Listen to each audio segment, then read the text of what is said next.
BHEL ಪರಿಷ್ಠ ಜಾತಿ ಮತ್ತು ಪರಿಷ್ಠ ವರ್ಗದ ಏಳಿಗೆಯ ಸಂಘದ ವತಿಯಿಂದ ಆಚರಿಸುತ್ತಿರುವ ಡಾಕ್ಟರ್ ಬಾಬಾ ಸಾಹೇಬ್ ಅಂಬೇಡ್ಕರ್ ಅವರ 134ನೇ ಜಯಂತ್ಯೋತ್ಸವದ ಸಂಭ್ರಮದ ಸಮಾರಂಭಕ್ಕೆ ಆಗಮಿಸಿದಂತ ಶ್ರೀ ರಮೇಶ್ ಕುಮಾರ್ ಅವರೇ, ಹಿರಿಯರು ಮಾರ್ಗದರ್ಶಕರಾದಂತ ಶ್ರೀ ಮಾವಳ್ಳಿ ಶಂಕರಣ್ಣ ಅವರೇ, ಶ್ರೀ ಅಶೋಕ್ ರವರೇ, ಶ್ರೀ ರಾಜೇಶ್ ಕೂಲಿ ಅವರೇ, ಹಾಗೂ ಇಲ್ಲಿ ಸೇರಿದಂತ ಎಲ್ಲ ನಮ್ಮ ಆತ್ಮೀಯರೇ ಹಾಗೂ ಯುವ ಸ್ನೇಹಿತರೆ, ಮೊದಲನೇದಾಗಿ ತಮ್ಮಲ್ಲಿ ಕ್ಷಮೆಯನ್ನು ಕೇಳಲಿಕ್ಕೆ ನಾನು ಬಯಸ್ತಾ ಇದ್ದೇನೆ. ತಾವೆಲ್ಲರೂ ಬಹಳ ಆತ್ಮೀಯಿಂದ ನಮ್ಗೆಲ್ಲರಿಗೂ ಸ್ವಾಗತ ಮಾಡಿಕೊಟ್ರಿ.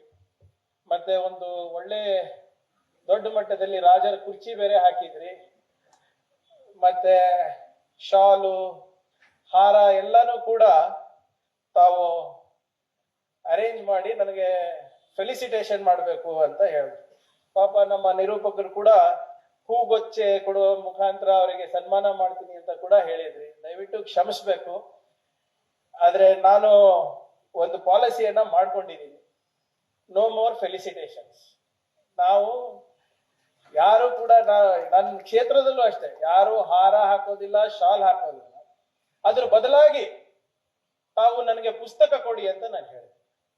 ಯಾಕಂದ್ರೆ ಡಾಕ್ಟರ್ ಬಾಬಾ ಸಾಹೇಬ್ ಅಂಬೇಡ್ಕರ್ ಅವರು ಬಹಳ ಸ್ಪಷ್ಟವಾಗಿ ಹೇಳ್ತಾರೆ, ನೀವು ನನ್ನನ್ನ ಆಚರಣೆ ಮಾಡಬೇಕು ಅಂದ್ರೆ ನೀವು ದಯವಿಟ್ಟು ನನ್ನ ಪುತ್ಥಳಿಗಳನ್ನ ನೀವು ಮಾಡಕ್ ಹೋಗ್ಬೇಡಿ. ನನಗೆ ನನ್ನ ಪುತ್ಥಳಿಗಳಿಗೆ ಹಾರ ಹಾಕ್ಲಿಕ್ಕೆ ಹೋಗ್ಬೇಡಿ. ನನ್ನ ಬರವಣಿಗೆಯಲ್ಲಿ ಮತ್ತೆ ಪುಸ್ತಕಗಳಲ್ಲಿ ನಮಗೆ ಹುಡುಕಿ ಅಂತ.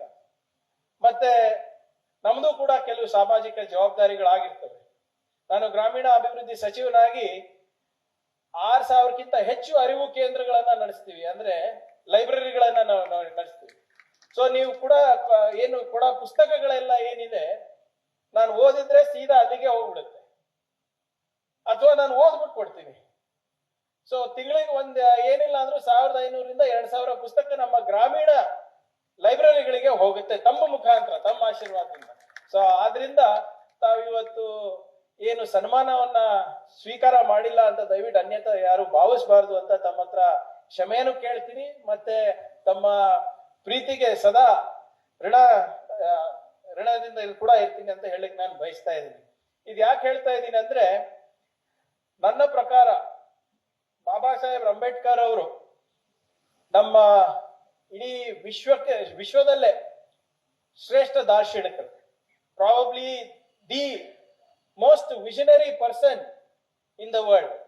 ಯಾಕಂದ್ರೆ ನೀವೇ ಯೋಚನೆ ಮಾಡಿ, ಭಾರತ ದೇಶದಂತ ಒಂದು ದೊಡ್ಡ ಸಮಾಜದಲ್ಲಿ ಇಷ್ಟೊಂದು ವಿಭಿನ್ನತೆ, ವಿಶಿಷ್ಟತೆ, ವೈಭವ, ಮತ್ತೆ ಜನಸಂಖ್ಯೆ, ಶತಕೋಟಿ ಜನಸಂಖ್ಯೆಯಲ್ಲಿ ಪ್ರತಿಯೊಬ್ಬರಿಗೂ ಕೂಡ ಒಂದು ಸ್ವಾಭಿಮಾನದ ಬದುಕನ್ನ ಕೊಟ್ಟಿದ್ದಾರೆ ಅಂದ್ರೆ ಆ ಮನುಷ್ಯ ಎಂತ ಮನುಷ್ಯ ಇರಬೇಕು. ಅದಕ್ಕೆ ನಾನು ಹೇಳ್ತಾ ಇದ್ದೀನಿ, ಅವರ ದಾರ್ಶನಿಕ ದೂರದೃಷ್ಟಿ ಬಹುಶಃ ನಾವೆಲ್ಲರೂ ಮರ್ತೋಗಿದ್ದೀವಿ ಅಂತ. ನಾವು ಅಲ್ಲಿ ಕೂತಾಗ ನಾನು ನಮ್ಮ ಶಂಕರಣ್ಣ ಹತ್ರ ಹೇಳ್ತಾ ಇದ್ದೆ, ಪ್ರಸ್ತುತ ವಾತಾವರಣದಲ್ಲಿ ಈ 3 ವ್ಯಕ್ತಿಗಳು ಸಾಕು ನಮ್ಗೆ, ಬುದ್ಧ, ಬಸವ, ಅಂಬೇಡ್ಕರ್. ಇವರನ್ನ ಮುಂದಿಟ್ಕೊಂಡು ಹೋದ್ರೆ ಪ್ರಬುದ್ಧ ಸಮಾಜವನ್ನ ನಾವು ಆಟೋಮ್ಯಾಟಿಕ್ ಆಗಿ ಕಟ್ಟಬಹುದು. ಇವ್ರು ಯಾರು ಕೂಡ ಸಮೃದ್ಧ ಭಾರತ ಬಯಸಿಲ್ಲ, ಪ್ರಬುದ್ಧ ಭಾರತ ಬಯಸಿದ್ರು. ಪ್ರಬುದ್ಧ ಭಾರತ ಅಂದ್ರೆ ಅನ್ ಅವೇಕನ್ಡ್ ಇಂಡಿಯಾ, ಅನ್ ಎನ್ಲೈಟೆಂಡ್ ಇಂಡಿಯಾ ಅಂತ. ಅದನ್ನ ನಾವು ಶಿಕ್ಷಣ, ಸಂಘಟನೆ, ಹೋರಾಟ ಮುಖಾಂತರ ಮಾಡ್ಬೇಕು ಅಂತ ಡಾಕ್ಟರ್ ಬಾಬಾ ಸಾಹೇಬ್ ಅಂಬೇಡ್ಕರ್ ಅವರು ಹೇಳಿದ್ರು.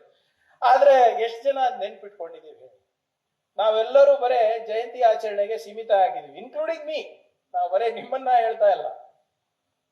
ನಾವು ಡಾಕ್ಟರ್ ಬಾಬಾ ಸಾಹೇಬ್ ಅಂಬೇಡ್ಕರ್ ಅವ್ರ ಬಗ್ಗೆ ಸ್ವಲ್ಪ ನಮ್ಮ ಯುವಕರಲ್ಲಿ ಹೆಚ್ಚು ಜಾಗೃತಿ ಮೂಡಿಸ್ಬೇಕು. ಇವಾಗ ನಾನು ITBT ಸಚಿವನಾಗಿ ಹಿಂಗ್ ಮಾತಾಡ್ತಾ ಇದ್ದೀನಿ ಅಂತಲ್ಲ, ಸ್ವಲ್ಪ ಈ ವಾಟ್ಸ್ಆಪ್, ಫೇಸ್ಬುಕ್ ಹೊರಗಡೆಯಿಂದ ಆಚೆ ಬನ್ನಿ. ದಯವಿಟ್ಟು ನಮ್ಮ ಯುವಕರು ಪುಸ್ತಕಗಳೆಲ್ಲ ಓದಿ.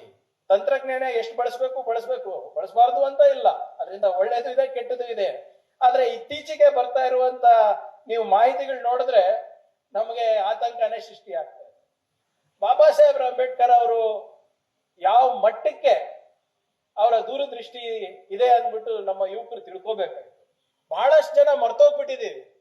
ನಮ್ಮ ಆಧುನಿಕ ಭಾರತ ನಾವೇನ್ ಇವಾಗ ಕಾಣ್ತಾ ಇದೀವಿ ಅದು ಡಾಕ್ಟರ್ ಬಾಬಾ ಸಾಹೇಬ್ರವರ ಕನಸಂತ ನಾವು ಮರ್ತೋಗ್ಬಿಟ್ಟಿದೀವಿ. ಇವತ್ತವರು ಆರ್ಥಿಕ ತಜ್ಞರು ಅಂತ ಮರ್ತೋಗ್ಬಿಟ್ಟಿದೀವಿ. ಇವತ್ತವರು ಕಾನೂನು ತಜ್ಞರು ಅಂತ ಮರ್ತೋಗ್ಬಿಟ್ಟಿದೀವಿ. ಇವತ್ತು ನಾವೇನ್ ಸ್ವಾಭಿಮಾನದಿಂದ ನಮ್ಮ ಹಕ್ಕುಗಳಿಗೆ ಹೋರಾಟ ಮಾಡ್ತಾ ಇದೀವಿ, ಇದು ಅವ್ರು ಕೊಟ್ಟಿದ್ದ ಒಂದು ಭಿಕ್ಷೆ ಅಂತ ಮರ್ತೋಗ್ಬಿಟ್ಟಿದೀವಿ.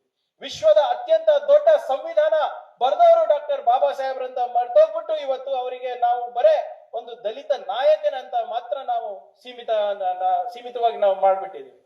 ಯಾಕಂದ್ರೆ ಯೋಚನೆ ಇದು ಯಾಕೆ ಹೇಳ್ತಾ ಇದ್ದೀನಿ ಅಂದ್ರೆ, ನಮ್ಮ ಯುವಕರಿಗೆ ಬಹಳ ಜನ ಗೊತ್ತಿಲ್ಲ. ಡಾಕ್ಟರ್ ಬಾಬಾ ಸಾಹೇಬ್ ಅಂಬೇಡ್ಕರ್ ಅವರು ಲಂಡನ್ ಸ್ಕೂಲ್ ಆಫ್ ಎಕನಾಮಿಕ್ಸ್ ನಲ್ಲಿ ಏನ್ ಮಾಡಿದ್ರು, ಕೊಲಂಬಿಯಾ ಯೂನಿವರ್ಸಿಟಿನಲ್ಲಿ ಏನ್ ಮಾಡಿದ್ರು, ಒಂದ್ ಸಣ್ಣ ಉದಾಹರಣೆ ಕೊಡ್ತೀನಿ ನೋಡಿ.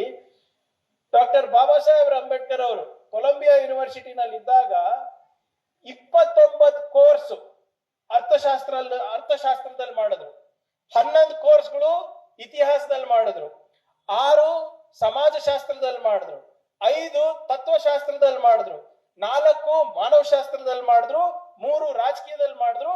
ಅದೆಲ್ಲ ಹೊರತುಪಡಿಸಿ ಜರ್ಮನ್ ಅಂಡ್ ಫ್ರೆಂಚ್ ಲ್ಯಾಂಗ್ವೇಜ್ ಕೂಡ ಅವ್ರು ಕಲ್ತಿದ್ರು ಬರೇ ಕೊಲಂಬಿಯಾ ಯೂನಿವರ್ಸಿಟಿನಲ್ಲಿ. ಈಗ ನಮ್ಮ ಯುವಕರು ಎಷ್ಟು ಮಟ್ಟಿಗೆ ಕಷ್ಟ ಪಡ್ತಾ ಇದಾರೆ ಅಂತ ನಾವು ಯೋಚನೆ ಮಾಡ್ಬೇಕಾಗ್ತದೆ. ಅವರು ಆರ್ಥಿಕ ತಜ್ಞರಂತ ಮರ್ತೋಗ್ಬಿಟ್ಟಿದ್ದಾರೆ ಜನರು. He was the first economist in Asia and the only trained economist in the first cabinet of independent India.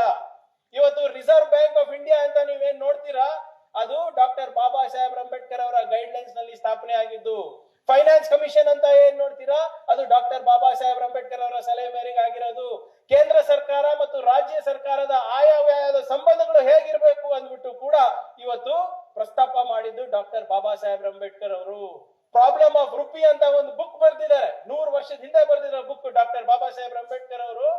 ಅದರಲ್ಲಿ ನಮ್ಮ ಆರ್ಥಿಕ ವ್ಯವಸ್ಥೆ ಹೇಗಿರ್ಬೇಕು, ನಮ್ಮ ರೂಪಾಯಿ ಮೌಲ್ಯ ಎಷ್ಟಿರ್ಬೇಕು, ಹೇಗಿರ್ಬೇಕು, ಇವತ್ತೇನು ಡಿಮಾನಿಟೈಸೇಷನ್ ಎಲ್ಲ ಮೋದಿ ಅವ್ರು ಮಾಡ್ತಾ ಇದಾರಲ್ಲ, ಇದ್ರ ಬಗ್ಗೆನೂ ಕೂಡ ಅವಾಗೆ ಉಲ್ಲೇಖಿಸಿದ್ರು. ಆದ್ರೆ ಇವೆಲ್ಲ ಮರ್ತೋಗ್ಬಿಟ್ಟಿದೀವಿ ನಾವು ನಮ್ಮ ಯುವಕರನ್ನೆಲ್ಲ ನನ್ನ ಕಳಕಳಿ ಮನವಿ, go beyond doctor Baba Saheb Ambedkar image of a